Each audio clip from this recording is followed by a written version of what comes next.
Sir ಈ ಕಡೆಗೆ ಹಾಂ ಪೈಲೆ ಮಾಡಲ್ಲ ಅಂತೇಳಿ ಮಾಡ್ಕೊಂಡಿದ್ದೀನಿ. ಹಾಂ ಎಲ್ಲ ಅಲ್ಲಿ ಮೊನ್ನೆ ಹಣ್ಣಿನ ಗಿಡಗಳು ಅದೇ ಬೆಳೆದಿದ್ದೀನಿ. ಎಲ್ಲ ಕೋಕೋ, ಹಾಂ ಬಾಳೆ ಇದೆ, ಹಾಂ ತೆಂಗಿದೆ. ಹಾಂ ಆ ಕಡೆ ಅಡಿಕೆ ಗಿಡ ಇಟ್ಟಿದ್ದೀನಿ. ಈ ಇದ್ರಲ್ಲಿ ಇಟ್ಟಿಲ್ಲ, ಸ್ವಲ್ಪ ನೆರಳು ಜಾಸ್ತಿ ಅಂತ ಹೇಳ್ಬಿಟ್ಟು ಇಟ್ಟಿಲ್ಲ ಹಾಂ ಅಡಿಕೆ ಗಿಡಗಳು. ಹಾಂ ಆಮೇಲೆ ಜಾಕಾಯಿ ಗಿಡ ಎಲ್ಲ ಇದೆ, ಬನ್ನಿ ತೋರಿಸ್ತೀನಿ.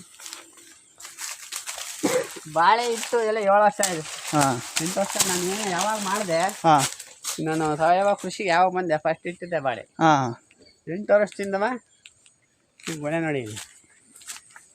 ಯಾವ ಗೊಬ್ಬರ ಹಾಕಲ್ಲ. ಹಾಂ ಇವಾಗ 10 kg 8 kg 10 kg ಬರ್ತಾ ಇರುತ್ತೆ. ಹಾಂ ಇನ್ನೂ ಇದಕ್ಕಿಂತ ಮುಂಚೆ ಬಂದು 15 kg ವರೆಗೂ ಬರ್ತಾ ಇದ್ದು. ಹಾಂ ಸರ್. ನಾವು ಈಗ ಗೊಬ್ಬರ ಹಾಕೋದು ಕಮ್ಮಿ ಮಾಡಿರೋದ್ರಿಂದ ಹಾಂ 10 kg ಬರುತ್ತೆ. ಇದು ಹಾಂ ಕಮ್ಮಿ ಅಂದರೂ 10 kg ಬಂದೇ ಬರುತ್ತೆ. ಇಲ್ಲ 8 kg ಅಂತ ಬರ್ತವೆ, ಸಾಕು ಅಷ್ಟ. ಹಾಂ ಇದಕ್ಕಿಂತ ಏನು ಬೆಳೆದು ಗೊಬ್ಬರ ಇಲ್ಲದೆ ಏನಿಲ್ಲ ಏನು ಅಂತ ಅಂದಾಗ ಹಾಂ ನಮ್ಗೆ ಉಳಿತಾಯನೇ ಆಗಿರ್ತಲ್ಲ ದುಡ್ಡೆಲ್ಲ. ಅದೇ ಜಾಕಾಯಿ ಗಿಡ ಹಾಕಿದ್ದೀನಿ. 4 ಗಿಡದ ಮಧ್ಯೆ ಒಂದೊಂದಿದೆ. ಹಾಂ ಅಲ್ಲಿ 150 ಜಾಕಾಯಿ ಗಿಡ ಇದೆ. ಇಲ್ಲಿದೆ ಜಾಕಾಯಿ ಗಿಡ, ಅಲ್ಲೊಂದಿದೆ ಸಣ್ಣದು. ಹಾಂ ತೋರಿಸ್ತೀನಿ, ಇಲ್ಲೇ ತೋರಿಸ್ತೀನಿ. ಕತ್ಲೆ ಇದ್ರೊಳಗಡೆ ತೋಟದೊಳಗೆ ನೀವು ಬಂದ್ಬಿಟ್ರೆ ನೋಡಿದ್ರೆ ಗೊತ್ತಾಗ್ಬಿಡುತ್ತೆ. ಸರ್ ನೆಳ್ಳೈತೆ ನೋಡಿ. ಇನ್ನೊಂದು ಜಾಕಾಯಿ ಗಿಡ ಇದೆ. ಇದೆಲ್ಲ ಇಟ್ಟು 2 ವರ್ಷ ಆಯ್ತೆ. ಹಾಂ ಈ ಥರದ್ದು 150 ಗಿಡ ಇದೆ ಸರ್. ಹಾಂ ಜಾಕಾಯಿ ಗಿಡನೇ. ಜಾಕಾಯಿ ಹಾಂ ಪ್ರತಿ 4 ಗಿಡದ ಮಧ್ಯೆ ಇರುತ್ತೆ. ಹಾಂ ಈ ಕೋಕೋ, ಈಗ ಬಾಳೆ 3-4 ಬೆಳೆ ಆಗೋದ್ವಲ್ಲ. ಹಾಂ ಅಡಿಕೆ ಗಿಡ ಒಂದು 2 ಮಡಿನಲ್ಲಿ ಅಡಿಕೆ ಗಿಡ ಇಲ್ಲ. ಹಾಂ ನೆಕ್ಸ್ಟ್ ಆ ಕಡೆ ಇದೆ. ಹಾಂ ಅಲ್ಲಿ 5 ಲೇಯರ್ ಕರೆಕ್ಟಾಗಿ ಇದೆ. ಇಲ್ಲಿ ಲಿಂಕ್ಸಿಡಿಯ ಗಿಡ ಇದೆ. ಹಾಂ ತೋಟಕ್ಕೆ ಅಲ್ಲಿ ನಮ್ಮದು ಜೀವಸಾರ ಘಟಕ ಐತಲ್ಲ, ಹಾಂ ಅದಕ್ಕೆಲ್ಲ ಕರ್ಕೊಂಡೋಗಿ ಹಾಕ್ತಾ ಇರ್ತೀವಿ. ಹಾಂ ಇಲ್ಲ ಹಂಗೂ ಜನಗಳಿಗೆ ಅಷ್ಟೊಂದು ತಗೊಂಡೋಗಿ ಹಾಕೋಕ್ಕಾಗಲ್ಲ ಅಂದರೆ ಹಾಂ ಸುಮ್ಮನೆ ಕದ್ದಷ್ಟು ಗಿಡದ ಬಡ್ಡಿಗೆ ತೆಂಗಿನ ಗಿಡದ ಬಡ್ಡಿಗೆ ಅಡಿಕೆ ಗಿಡದ ಬಡ್ಡಿಗೆ ಗೊಬ್ಬರ ಆಗುತ್ತೆ. ಹಾಂ ಸರ್ ಹಾಂ ನೋಡಿ, ಇಲ್ಲಿಂದ ಅಡಿಕೆ ಗಿಡಗಳು ಇದ್ದಾವೆ. ಹಾಂ ಇದು ಬಟರ್ಫ್ಲೈ ಗಿಡ. ಹಾಂ ನಾನು 150 ಗಿಡ ಇಟ್ಟಿದ್ದೆ ಅಂತ ಹೇಳಿದ್ನಲ್ಲ, ಹಾಂ ಹಾಂ ಆದರೆ ಉಳಿದಿರೋ ಗಿಡಗಳು 10 ಗಿಡ ಇದೆ. ಅಲ್ಲಿ ನೋಡಿ, ಅಲ್ಲಿರೋ ದೊಡ್ಡದಾಗಿದೆ. ಇದು ಈಗ ಒಂದು ಸ್ವಲ್ಪ ಡೆವಲಪ್ ಆಗಿದೆ. ಹಾಂ ನೀರು ನಿಂತ್ಕೊಂಡ್ಬಿಟ್ಟು ಹಂಗೆ ಕೊರಗ್ತಾ ಇದ್ವು ಇವೆಲ್ಲ. ಹಾಂ ಇಲ್ಲ ಅಡಿಕೆ ಹಾಂ ಸರ್. ಜಾಕಾಯಿ ಆಯ್ತಾ, ಅಡಿಕೆ ಆಯ್ತಾ, ತೆಂಗಾಯ್ತಾ, ಹಾಂ ಬಾಳೆ ಆಯ್ತಾ. ಬದುಗಳಲ್ಲೇ ಬಾಳೆ ಇದೆ. ಅಡಿಕೆ ಗಿಡ ಜಾಸ್ತಿ ಇದ್ದಾವೆ. ಅಡಿಕೆಗೆ ನೆರಳಾಗುತ್ತೆ ಅಂತೇಳಿ ಬದಿನಲ್ಲಿ ಮಾತ್ರ ಇಟ್ಟಿದ್ವಿ. ಹಾಂ ಸರ್. 5 ಲೇಯರ್ ಆಯಿತು. ಅಲ್ಲಿ ಫುಲ್ಲು ಕಮರ್ಷಿಯಲ್ ಆಗಿ ಬಾಳೆ ಇದೆ. ಹಾಂ ಆಮೇಲೆ ಒಂದು 2 ಮಡಿನಲ್ಲಿ ಬಾಳೆ ಇದೆ ಅಷ್ಟೇ. ಹಾಂ ಚಿಕ್ಕ ಕಡೆ ಎಲ್ಲ ಕಡೆಗೂ ಬಾಳೆ ಇದೆ. ಹಾಂ ನೋಡಿ, ಇವೆಲ್ಲ ಬಟರ್ಫ್ರೂಟ್ ಗಿಡಗಳು. ಹಾಂ ಈ ವರ್ಷ ಎಲ್ಲ ಕಾಯಿ ಬಿಡುತ್ತೆ ಗಿಡ. ಹಾಂ ಒಂದು 15 ಗಿಡ ಇದೆ ಸರ್ ಹಾಂ ಈಗ ಇರೋದು. ಇನ್ನೊಂದು 14 ಅಂಜೂರ ಗಿಡ ಹಾಕಿದ್ದೀನಿ. ಅಂಜೂರ ಗಿಡ. ಹಾಂ ಹಾಂ ಇವು ಕೂಡ ಇದ್ದಾವೆ. ಇದು ತೈವಾನ್ ಪಿಂಕು. ಅಲ್ಲೊಂದು ಗಿಡ ಇದೆ. ಇದು ಚಿಕ್ಕ, ಇದು ನೆರಳಲ್ವ, ಸ್ವಲ್ಪ ಬಿಸಿಲು ಬಿದ್ದಿಲ್ಲ, ಅದಕ್ಕೆ ಇಲ್ಲೇ ಇದೆ. ಹಾಂ ಕಾಯಿ ಬಿಡ್ತಾ ಇರುತ್ತೆ. ಹಾಂ ಸ್ವಲ್ಪ ಆಗ್ತಾ ಇಲ್ಲ. ಗೋಡಂಬಿ ಇದೆ. ಹಾಂ ಪ್ರತಿ ಬದಿಗಳಲ್ಲೂ ಕೂಡ ಹಾಂ ಏನಾದರೂ ದೊಡ್ಡ ದೊಡ್ಡ ಗಿಡಗಳು ಇದ್ದಾವೆ. ಗೋಡಂಬಿ ಹಾಕ್ಕೊಂಡಿದ್ದೀನಿ ಒಂದು 20 ಗಿಡ. ಹಾಂ ಇದೆಲ್ಲ ಬಟರ್ಫ್ರೂಟ್ ಗಿಡನೇ. ನೋಡಿ ಇಲ್ಲಿ ಇದು ಮನೆಗೆ ಇದು ಪುದೀನ ಗಿಡ. ಹಾಂ ಪುದೀನ ಸುಮ್ಮನೆ ಹಾಕಿ ಡ್ರಿಪ್ ಎಳೆದು ಬಿಟ್ಟಿದ್ದೀನಿ. ಹಾಂ ಇದು ಫುಲ್ಲು ನೋಡಿ, ನಾನು ಮನೆಗಾಗಲಿ ಅಂತ ಹೇಳ್ಬಿಟ್ಟು ಸುಮ್ಕೆ ಎಷ್ಟು ಬಿಟ್ಟಿದ್ದೀನಿ ಸಾಕು. ಹಾಂ ಈಗ ನಾನೇ ಕಿತ್ಕೊಂಡೋಗಿ ಮಾರೋದಿಲ್ಲ. ಅದ ಹಾಂ ಪಿಡ್ಕಟ್ ರೋಡ್ದಾಗ ಹೋಗುತ್ತೆ. ಬೇಕಂದರೆ ಮಾರ್ಕೊಬೋದು. ಹಾಂ ಸರ್. ಕಿತ್ಕೊಂಡು ಕಮರ್ಷಿಯಲ್ ಮಾಡ್ಕೊಂಡ್ರೆ ಇಲ್ಲ ಮನೆ ಪರ್ಪಸ್ ಆಗುತ್ತೆ.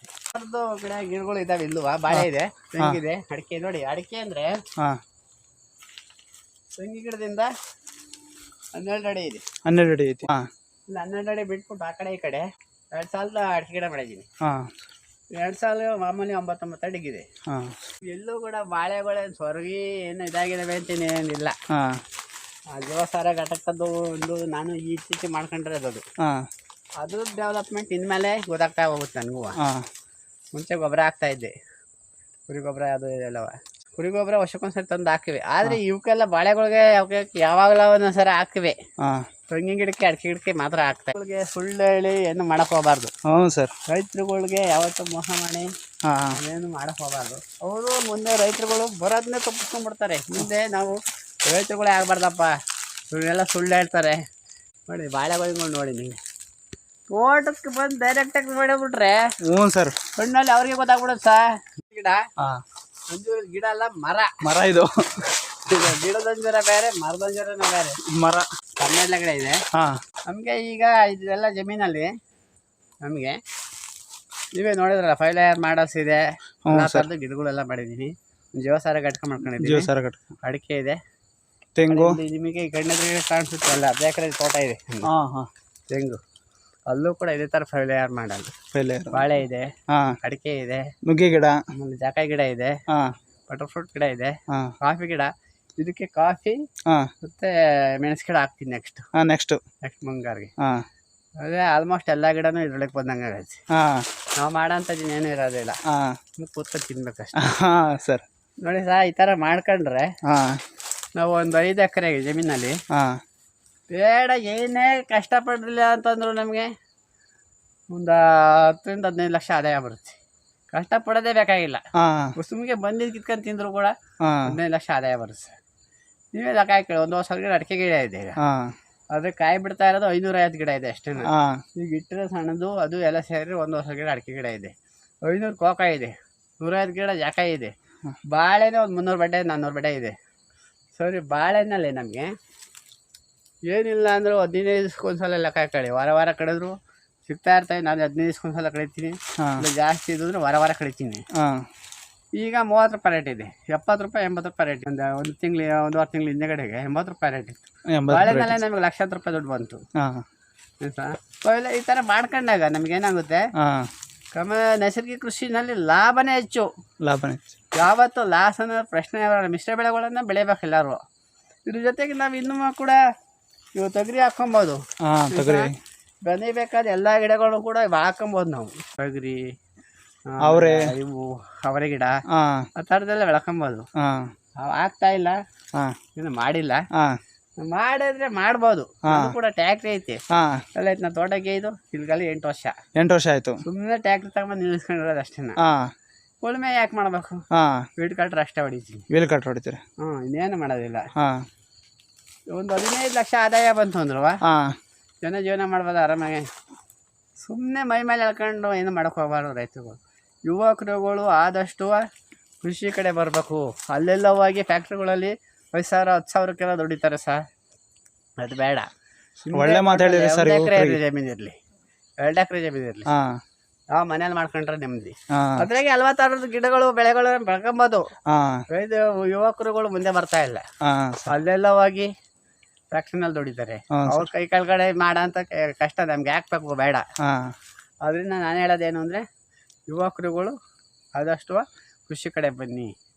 ಬಂದು ನಿಮ್ಮ ಜಮೀನಲ್ಲಿ ಏನು ಸಿಗುತ್ತೆ ಅದನ್ನು ನೀವು ಕಮರ್ಷಿಯಲ್ಲಾಗಿ ವಿವಿಧ ಬೆಳೆಗಳನ್ನು ಬಹುಬೆಳೆ ಪದ್ಧತಿಯನ್ನು ಅಳವಡಿಸ್ಕೊಂಡ್ರೆ ರೈತರುಗಳು ಯಾವತ್ತೂ ಕೂಡ ಸುಖಿ ಜೀವನ. ನಮ್ಮ ರೈತರುಗಳು ಅಷ್ಟು ಯಾರು ಸುಖವಂತರು ಪುಣ್ಯವಂತರುಗಳು ಇರೋದಿಲ್ಲ ಸರ್. ಆ ಥರ ಜೀವನ ಮಾಡ್ಬೋದು. ಹ್ಞೂ ಸರ್. ನಾವು ಆದಷ್ಟು ಕಷ್ಟಪಡಬೇಕು. ಸ್ವಲ್ಪ ಮುಂಚೆ ಸ್ವಲ್ಪ ಕಷ್ಟ ಆಗುತ್ತೆ. ಆಮೇಲೆ ಅದೇ ಈಗ ಯಾವುದು ಕೂಡ ಹುಡ್ತಿದ್ದಂಗೆ ಓಡಾಡಲ್ಲ. ನಾವು ಕೂಡ ಏನು ಎಡವಿ ಬಿದ್ದೆ ಎದ್ದು ಬಂದಿರೋದು. ಹಾಂ ಸರ್. ಹಂಗಂತ ಹೇಳ್ಬಿಟ್ಟು ಕೈ ಬಿಡೋಕೆ ಹೋಗಲ್ಲ. ಹಾಂ, ಇವತ್ತು ನೋಡಿ ಇಲ್ಲಿ ಒಂದು ನೆಳ್ಳದಿಂದ ನುಗ್ಗೆ ಬರಲಿಲ್ಲ ಅಂದರೆ ಅದು ಇನ್ನು ಇದಕ್ಕೆ ಬರುತ್ತೆ. ನೈಟ್ರೋಜನ್ ಫಿಕ್ಸೇಷನ್ ಆಗುತ್ತೆ. ಅದು ಬೇಡ, ಆದಾಯ ಬೇಡ ನಮಗೆ. ತೊರಂತ ಕೋಕೋದಲ್ಲಿ ಬರುತ್ತಲ್ಲ, ಸಕಾಯಲ್ಲಿ ಬರುತ್ತಲ್ಲ, ಹಣ್ಣಿನ ಬಾಳೆಲ್ಲಿ ಬರುತ್ತೆ. ಬಾಳೆಲ್ಲಿ ಬರುತ್ತಲ್ಲ, ಆ ಥರದ್ದು ಯಾವ್ದು ಎಲ್ಲದನ್ನೂ ನಾವು ಕಮರ್ಷಿಯಲಾಗಿ ದುಡ್ಡಿಗೆ ನೋಡೋಕೆ ಹೋಗಬಾರ್ದು. ನೀವು 5 ಬೆಳೆ ಇಟ್ಟಿದ್ರೆ 4 ಆದ್ರೂ 3 ಆದ್ರೂ ಕೈ ಹಿಡಿಯುತ್ತೆ. ಈಗ ತೆಂಗಿಗೆ ಇಲ್ಲ, ಅಡಿಕೆ ರೇಟ್ ಇದೆ. ತೆಂಗಲ್ಲಿ ಇರಲಿಲ್ಲ ಅಂದ್ರೆ ಅಡಿಕೆಲ್ಲ ಉಳಿಯುತ್ತಲ್ಲ, ಬಾಳೆಲ್ಲಿ ಬರುತ್ತಲ್ಲ. ಮನೆಗೆ ಬೇಕಾದ ಚಕ್ಕೆ, ಲವಂಗ, ಏಲಕ್ಕಿ ಇವೆಲ್ಲ ಇಟ್ಟಿದ್ದೀನಿ ನಾನು, ಎಲ್ಲ ಮಾಡಿದ್ದೀನಿ. ನಿಮಗೆ ಏನಾದ್ರು ರೈತರುಗಳಿಗೆ ಬೇಕಾದ್ರೆ ಮಾರ್ಗದರ್ಶನ ಬೇಕಾದರೆ ನನಗೆ ತಿಳಿದಿರೋ ಅಂಥದ್ದನ್ನ ನಾನು ಕೂಡ ಹೇಳ್ತೀನಿ. ಫೋನ್ ನಂಬರ್ ಕೊಡ್ತೀನಿ, ನಾನು ಫೋನ್ ನಂಬರ್ ಹೇಳ್ತೀನಿ. ನಂಬರ್ ಹೇಳಿ ಸರ್. ಯಾರಾದರೂ ಬೇಕಾದ್ರೆ ಮಾರ್ಗದರ್ಶನ ಬೇಕಾದ್ರೆ ಕೇಳ್ರಿ. ಸುಮ್ಮನೆ ಫೋನ್ ಮಾಡೋಕೆ ಹೋಗಬೇಡಿ. ರೈತರುಗಳು ನಾವು ಕೂಡ ನಮಗೂ ಕೆಲಸ ಇರುತ್ತೆ. ಸುಮ್ಮನೆ ಅಡ್ಡ ಹೊಡ್ಕೊಂಡು ಕೂಡೋಕ್ಕಾಗೋದಿಲ್ಲ. ಏನಾದರೂ ಬೇಕಾದರೆ ಮಾರ್ಗದರ್ಶನ ಬೇಕಾದರೆ ತೋಟಕ್ಕೆ ಬನ್ನಿ, ಇಲ್ಲೇ ಬೇಕಾದ್ರೆ ಹೇಳ್ತೀನಿ. ಸುಮ್ಮನೆ ಫೋನ್ ಮಾಡಿ ತಲೆ ತಿನ್ನೋಕೆ ಹೋಗಬೇಡಿ ಸರ್. ಬೇಕಾಬಿಟ್ಟಿಯಾಗಿ ಇಂಥವೆಲ್ಲ ಫೋನ್ ನಂಬರು ಯಾಕೆ ಅಂತಂದರೆ ಯಾಕೆ ಹೇಳ್ತಾ ಇದ್ದೀನಿ ಅಂದರೆ, ಒಂದೇ ಸರಿ ಫೋನ್ ಮಾಡಿ ತಲೆ ತಿಂತಾ ಇದ್ದಾರೆ ಆಲ್ರೆಡಿ. ಸುಮ್ಮನೆ ಫೋನ್ ಮಾಡೋಕೆ ಹೋಗ್ಬಾರ್ದು ಸರ್. ಹ್ಞೂ ಸರ್. ಈಗ ರೈತರುಗಳು ನಾವು ಕೂಡ ರೈತರೇ, ನಮಗೆ ಬೇಜಾನ್ ಕೆಲಸ ಇರುತ್ತೆ. ಹಾಂ ಯಾರೋ ಸುಮ್ಮನೆ ಕೂಗೊಂಬಿಟ್ಟು ಹಂಗೆ ಹಿಂಗೆ ಅಂತ ನಾವು ಫೋನ್ ಮಾಡಿದ್ರೆ ಅವ್ರ ಹತ್ರ ಮಾತಾಡೋಕ್ಕಾಗೋದಿಲ್ಲ. ಹಾಂ ಸರ್. ಏನಾದರೂ ಒಳ್ಳೆ ವಿಷಯಗಳು ಬೇಕು ಅಂದರೆ ಏನಾದರೂ ಮಾರ್ಗದರ್ಶನ ಬೇಕಾಗಿರಲಿ ಈಗ ತಿಳ್ತೀರಾ ಅಂತ ಹೇಳ್ತೀವಿ. ನನ್ನ ಫೋನ್ ನಂಬರ್ ಬಂದು 9844075510 ಅಂತ. ಈ ನಂಬರ್ಗೆ ಯಾವಾಗ ಬೇಕಾದರೆ ಕಾಲ್ ಮಾಡಿ ರೈತರುಗಳು ಬೇಕಾದಂಥ ಮಾರ್ಗದರ್ಶನ ಕೇಳಿ, ಬೇಕಾದರೆ ನನ್ನ ಕೈಲಾಗಿದ್ದ ಸಹಾಯನ ನಾನು ಮಾಡ್ತೀವಿ ಅಂತೇಳಿ ಮಾತಾಡ್ಬಿಟ್ಟು